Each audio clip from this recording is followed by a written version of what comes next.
Bom dia, segunda-feira, dia 30 de março, estamos dando início a mais uma reunião matinal. Cenário político, no mercado doméstico prevalece. Uma reunião, uma apresentação do Joaquim Levy na terça-feira para alunos, dezenas de alunos da Universidade de Chicago aqui no país, acabou vazando. E, obviamente, a presidente Dilma não gostou. Na declaração de Joaquim Levy, nesse evento fechado, ele falou que Dilma demonstra um desejo genuíno de acertar, mas não o faz de maneira mais fácil e efetiva. A frase foi divulgada no portal Folha de São Paulo, repercutiu já no final de semana. A presidente Dilma já chamou o Mercadante, o ministro da Casa Civil, para justamente falar que ela ficou indignada. O Levy já se defendeu, que foi interpretação, ele foi mal interpretado, mas mesmo assim, já é a segunda do Joaquim Levy aí, que gera um estresse com a presidente Dilma. O Mercadante transmitiu essa profunda insatisfação com as declarações de Levy, que ela ficou muito irritada ao tomar conhecimento dessa fala. Aliado a isso, você acaba dando munição para o Congresso, para o PMDB e para a oposição para bater e dificuldade em aprovar esse ajuste fiscal. Mas a gente não acredita que o Levy vai sair, nada disso por conta disso, gente. Mas assim, acaba sendo chamada a atenção. Pelo menos dessa vez não foi em público. Vale destacar que saiu agora cedo o IGPM.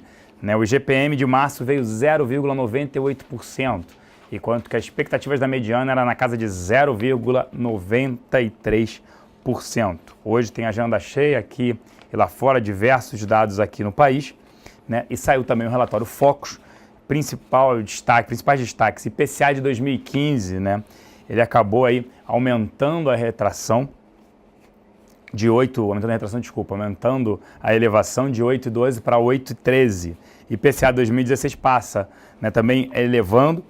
PIB passou de uma retração de 0,83 para 1%. A primeira vez aí que a gente vê 1%, já tem casa com menos 2, tá? Esse dado é negativo, é retração. E para ano que vem, o PIB aí de alta de 1,20 para praticamente 1%. Selic atualizaram de 13 para 13,25.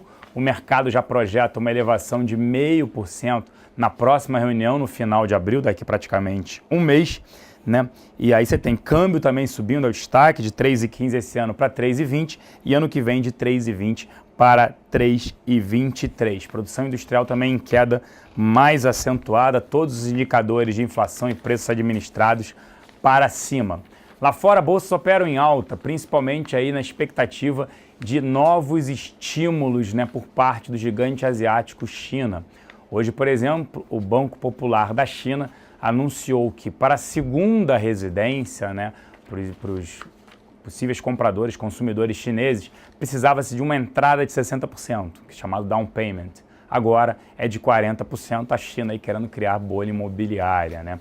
Segunda moradia, segunda residência. Só para ter uma ideia, no primeiro bimestre desse ano, em comparação ao ano passado, a venda de moradias novas caiu 17% no gigante asiático. Então, futuros em alta, as bolsas também na Europa em alta, até altas mais acentuadas, acima de 1%, não só com essa parte de novas medidas, como também saiu o índice de confiança do consumidor na zona do euro, que atingiu a maior elevação desde junho de 2011. Impressionante, assim, alguns dados na zona do euro vêm corroborando, principalmente na Alemanha, números melhores do que o esperado. Mas, mesmo assim, os investidores seguem de olho na Grécia. Hoje aí é o prazo final para Atenas apresentar as reformas aí e as propostas em relação aos credores. A reunião começou de manhã, parou, agora volta agora à tarde, vai ali monitorar aí como é que a Grécia vai conseguir sair dessa. O petróleo também em queda, tanto o WTI quanto o Brent, caindo mais de 1%, muito por conta da possibilidade aí de que sanções impostas às exportações de petróleo para o Irã vão ser retiradas, porque o país, ele vinha passando por aquele problema do programa nuclear dele. A princípio não existe, então a intenção é que se retirem essas sanções aí para o país. Então, princípio, bolsas em alta, a agenda é cheia. Lá nos Estados Unidos, a gente ainda tem agora, às 9h30, saiu renda pessoal de fevereiro, tem vendas de moradias usadas nos Estados Unidos em fevereiro às 11 horas e também o vice-presidente do Fed participa no evento em Atlanta. Essa semana tem payroll e lembrando que feriado aqui no Brasil na sexta-feira, justamente aí no dia do payroll. Agora para falar como é que abriu o futuro aqui, o dólar também, e recomendações da área de análise técnica, Danilo Zanini. Bom dia, Danilo. Bom dia, Celso. Bom dia, XP. Bom, Celso, a nossa bolsa aí refletindo as bolsas mundiais, principalmente aí pelos estímulos da China, trabalhando no caso de 0,70% de alta, e o dólar também trabalhando no campo positivo de aproximadamente 0,80% no início dessa semana. Vale ressaltar que na última sexta-feira, no último pregão, nós tivemos um dia negativo para o nosso índice Ibovespa. A gente teve uma queda de 0,96%, o Ibovespa fechou cotado a 50.095 pontos. Os estrangeiros tiveram mais um dia net vendedores, eles ficaram net vendedores em 1.203 contratos, seguem com um saldo acumulado de 81.602 contratos, e na semana eles ficaram com um saldo positivo, a última semana saldo positivo de 12.238 contratos. Já em relação ao dólar, o dólar teve mais um dia de movimentação forte no campo positivo, fechou com uma valorização de 2,09%, cotado a 3.253 pontos.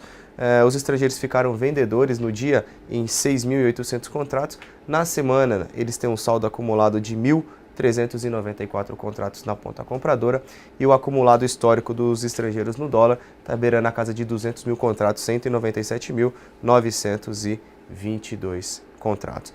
Vale destacar que no último pregão, só um minuto, pessoal, para complementar aqui, o preço do minério de ferro nesse pregão está caindo 0,85%, cotado a 52 dólares e 69 centes a tonelada da commodity. Então, fiquem atentos aí que a Vale pode sofrer alguma pressão vendedora.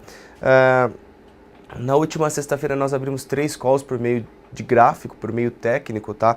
Nós iniciamos 3 compras, as compras foram iniciadas em BVMF, Cielo e Banco do Brasil Seguridades, BB Seguridades. A compra de BVMF foi dada a R$ 11,11, nós temos um alvo na casa de 12,40 e o stop em 10,75. Cielo, a compra foi iniciada a 45,95, alvo da operação em R$ 50 e o stop em 44,50. E a compra de BB Seguridades foi em 32,15, o alvo em 35,70 e o stop na região de 31,15. Todos os papéis, todos os ativos que estão posicionados em swing trade por meio técnico, se caso o ativo evoluir 3% em relação ao preço de entrada, a gente reduz a posição e ajusta o stop para o preço de entrada. Seguimos com mais 5 trades em aberto por meio técnico. Estamos comprados em Hipermarcas, Cosan e Brim. Estamos vendidos em Petrobras, Petro 4 e EZTEC. Gostaria de desejar a todos uma excelente semana, bons negócios e até mais. Obrigado, Danilo. Fluxo aqui na casa na sexta-feira, os locais net compradores em 20 milhões de reais. Eles compraram Petro 4, Vivo, Brasil Foods e Klabin 11. Foram vendedores de BB Seguridade, GGBR, Bradesco e BVMF. Os estrangeiros terminaram o dia net vendedores, aí na casa de 11 milhões de reais. Foram compradores de Bradesco, Embraer, Petro 3, Ultrapar e vendedores de OIBR, Ambev e Banrisul. Falando da parte, né, de empresas, acho que vale o destaque aí essa operação Zelotes, chamando bastante atenção. Né? A gente viu na sexta-feira, por exemplo, com caiu Gerdau, por possibilidade de envolvimento, devendo aí um bi 200, segundo informações, aos cofres públicos, a parte fiscal, que nada mais é do que esse Conselho Administrativo de Recursos Fiscais, o CARF. O que ele faz? Né? Quando tem uma compra, uma aquisição, a utilização de recursos, né, para pagar menos impostos, às vezes você tem um ágio, você comprou uma empresa, você tem um ágio, então vai se descontar imposto de renda daquele ágio. O que está se falando é que as empresas pagavam a esse CARF para ele, primeiro, dar vistas ao processo, ou seja, adiar essa decisão e, em muitos casos, dar decisão favoráveis às companhias. A informação que fez a Gerdau cair 7%, se eu não me engano, na sexta-feira, foi muito por conta de que ela poderia evitou pagar, né, 1 bilhão e 200 milhões de reais. As informações são de que o montante total já apurado pelo Ministério Público chega a 6 bilhões de reais, mas que poderia atingir até 19 bilhões de reais. Seria até maior, segundo o Ministério Público, poderia ser maior do que desvios feitos na Petrobras, porque naquele montante todo da Petrobras tem a parte de fraude, mas também tem uma boa parte que é incompetência mesmo por parte dos funcionários da companhia. Vale destacar que alguns bancos, né, segundo o portal Folha, estão envolvidos nessa operação Zelotes.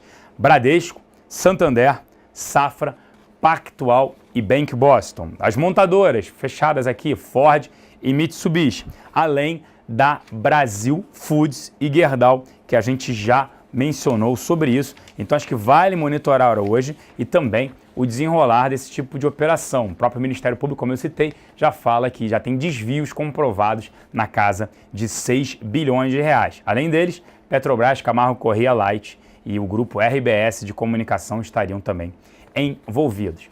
Petrobras, quando é que sai o balanço? A gente vai iniciar essa semana, abril, né? No Lauro Jardim, na sexta-feira ou sábado, na coluna dele, na Veja, saiu de que o balanço deve ser reportado dia 13 de abril. Já na própria sexta-feira, o ministro de Minas e Energia, Eduardo Braga, falou que o balanço deve sair após a Assembleia Geral Ordinária, que ocorre dia 29 de abril. Então vamos ver, né? Acho que é mais fácil apostar aí no Lauro Jardim do que o próprio ministro de Minas e Energia.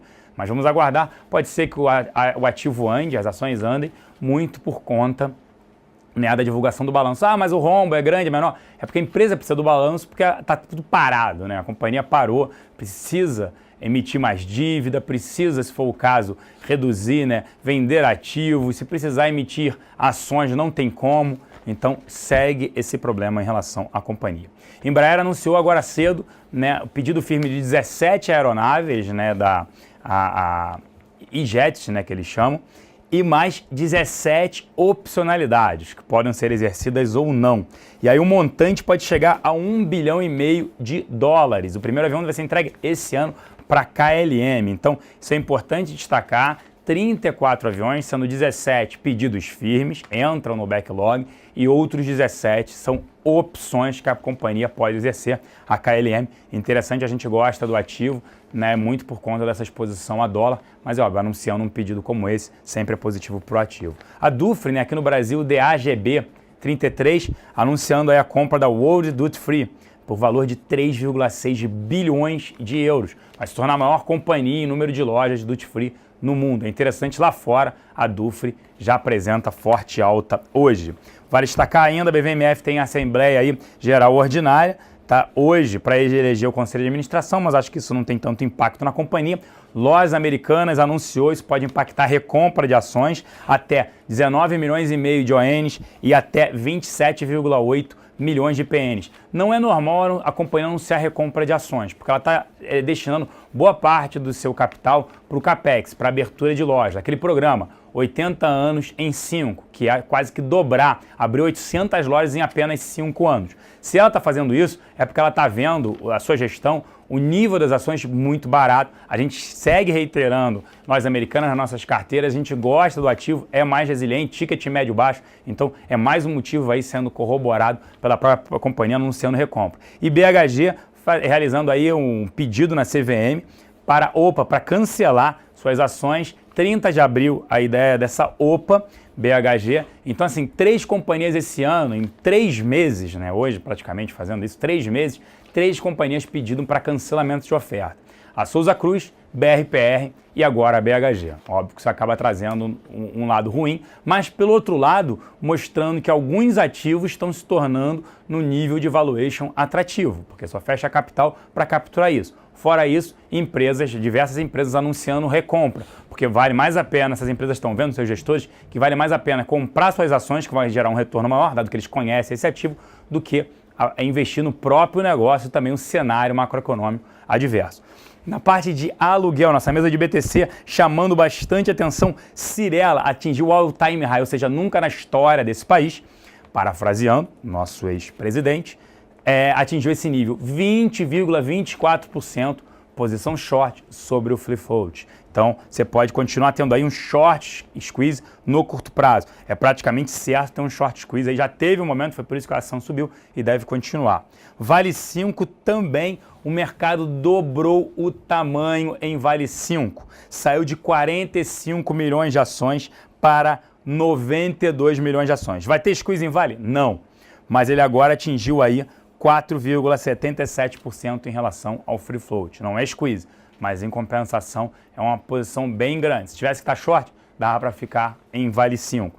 E também Hering, sendo bastante difícil encontrar aluguel para Hering, a HGTX é outra. Por enquanto tem squeeze em Hering? Não, mas a área de aluguel já chamando atenção para o ativo. Cyrela, como eu citei, 20%, OGX com 13%, CSN com 12%, Usiminas com 12%, Usiminas 5%, Tecnisa com 11,5%, Oi BR com quase 11%, Magazine Luiza com 10,70%, Geração Tietê com 10,30% e Elete Meia com 10,2%. A Eletrobras divulgou o resultado para variar, prejuízo também ruim para a companhia mais uma vez, o EBITDA negativo. Como é que ela paga dividendos? Então, possibilidade de suspender o pagamento de dividendos, mudar alguma coisa em estatuto, isso se torna viável porque é o segundo ano consecutivo que ela dá prejuízo e agora esse ano EBITDA negativo em 2014. Lembrando que temos a partir das 11h35 o UFC, onde falaremos sobre a nossa carteira Top Pick e também o que está acontecendo aí no mercado. Um grande início de semana a todos, um bom dia e bons negócios e até lá.